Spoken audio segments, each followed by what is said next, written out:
देवादिकों की सृष्टि का वर्णन। ऋषि बोले, देवताओं की, दानवों की, गंधर्वों की उत्पत्ति भी हे सूत जी हमसे कहिए। सूत जी बोले, पूर्व की सृष्टि संकल्प मात्र से, दर्शन से तथा स्पर्श से ही हुई। दक्ष के बाद सृष्टि मैथुन के द्वारा उत्पन्न होने लगी। जब देव ऋषि पनगोन की सृष्टि का विस्तार नहीं हुआ, तब मैथुन से सृष्टि उत्पन्न हुई। दक्ष ने पंचसूत्री स्त्री में 10,000 पुत्र पैदा किए। उनको देखकर प्रजा की रचना के लिए दक्ष ने कहा, नारद जी उन दक्षों के पुत्रों से बोले कि तुम पृथ्वी का प्रमाण जानकर पीछे से सृष्टि करना। वे नारद के वचन सुनकर तपस्या के लिए चले गए और लौट के नहीं आए। इसके बाद दक्ष ने पुनः अपनी स्त्री से 10,000 पुत्र पैदा किए जो शवल नाम वाले थे। नारद ने उनके पास जाकर भी यही कहा कि पहले तुम भूख के प्रमाण को जानो तथा अपने भाइयों की गति को प्राप्त करो, तब सृष्टि रचना करना। वह भी नारद के वचन से तपस्या करके अपने भाइयों की गति को प्राप्त हुए और लौट के नहीं आए।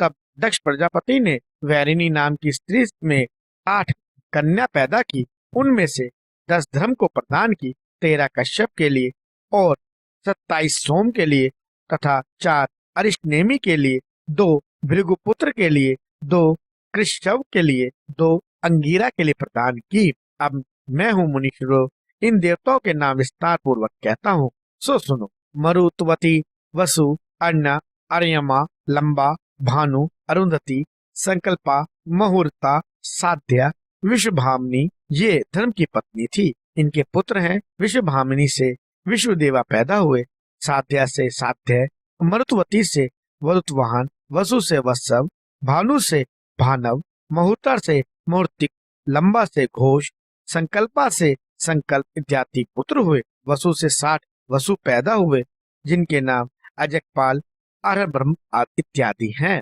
कश्यप की पत्नी के जो पुत्र पैदा हुए उन्हें कहता हूँ।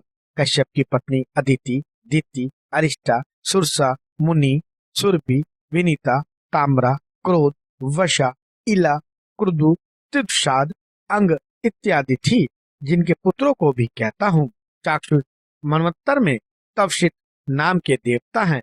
वह वैश्वत मनवंतर में 12 आदित्य हुए जिनके नाम है इंद्र, धाता, भग, त्रिष्टा, मित्र, वरुण, अर्म्या, विश्वान, सविता, पूषा, अंशमान, विष्णु ये हजारों किरणों वाले 12 आदित्य हैं। कश्यप के दीति से 2 पुत्र हुए जिनका नाम हिरण्यकशिपु और हिरण्याक्ष है। धनु में कश्यप से 100 पुत्र पैदा हुए जिनमें विप्रचित प्रधान था। ताम्रा ने 6 कन्याएं जनी। वे शुकी, शेवनी, सुग्रीवी, गृधिका, भासी, शुनि नाम वाली थी। शुकी ने शुक और उल्लूकों को पैदा किया। शैनी ने शैनो बीजों को, भासी ने कुरंगों को पैदा किया। गृधिका से गिद्ध तथा कपोल, पारावत, हंस, सारस, कारंड, पल्लव पक्षियों को शुचि ने उत्पन्न किया। सुग्रीवी ने अज, मेष, खट, ऊट आदि जने। विंता ने गरुड़, अरुण जने। कंद्रू ने 1000 सिर वाले हजारों नागों को उत्पन्न किया जिनमें 26 प्रधान कहे।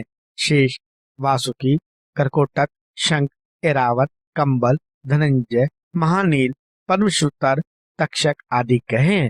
क्रोधवंशा रक्षोगणों को उत्पन्न करती हुई किन्नर गंधर्वों को अरिष्टि ने पैदा किया। त्वष्टा ने यक्ष और राक्षसों को उत्पन्न किया। ये कश्यप ऋषि की संतानें संक्षेप में कही। इनका पुत्र और पुत्रों का वर्णन तो बहुत सा है। कश्यप ने गोत्र की कामना से फिर तप किया कि गोत्र को चलाने वाला पुत्र मुझे प्राप्त हो। तब उनके ब्रह्मवादी 2 पुत्र हुए। इनका नाम वत्सर और असित हुआ। वत्सर ने नैबुबुद और रैम्बक 2 पुत्र हुए। असित से एक पन्ना नामक स्त्री में ब्रह्मशिष्ट पैदा हुआ। वशिष्ठ ने अरुंधति नामक पत्नी से 100 पुत्र उत्पन्न हुए जिनमें सबसे बड़ा शक्ति था।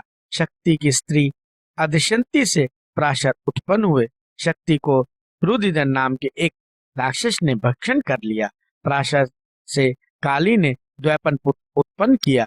द्वापन से द्वापायन और 19 में शुक्र नामक पुत्र उत्पन्न किया। पितरों की पुत्री पीवरी से शुक्र के भूमिश्रवा, उपमन्यु, प्रभु, शंभु, कृष्ण आदि 5 पुत्र पैदा हुए। एक कार्तिमती नाम की कन्या भी हुई। पराशरों के 8 पक्ष कहे हैं। वशिष्ठ से धिताची में कपिलंजय पैदा हुआ जो त्रिमूर्ति कहा जाता है। उपमन्यु की संतान बहुत है। वशिष्ठ के भी दक्ष पक्ष हैं। ये सब ब्रह्मा के मानसिक पुत्रों का वर्णन किया गया है, जिनके की भूमि पर अनेक वंश प्रचलित है। इस प्रकार ये देव ऋषि कुल में उत्पन्न पुत्र और पौत्र हजारों की संख्या वाले हैं। यह त्रिलोकों को धारण करने में समर्थ हैं। इनसे तीनों लोग इस प्रकार व्याप्त हैं जिस प्रकार संसार के किरणों से व्याप्त है।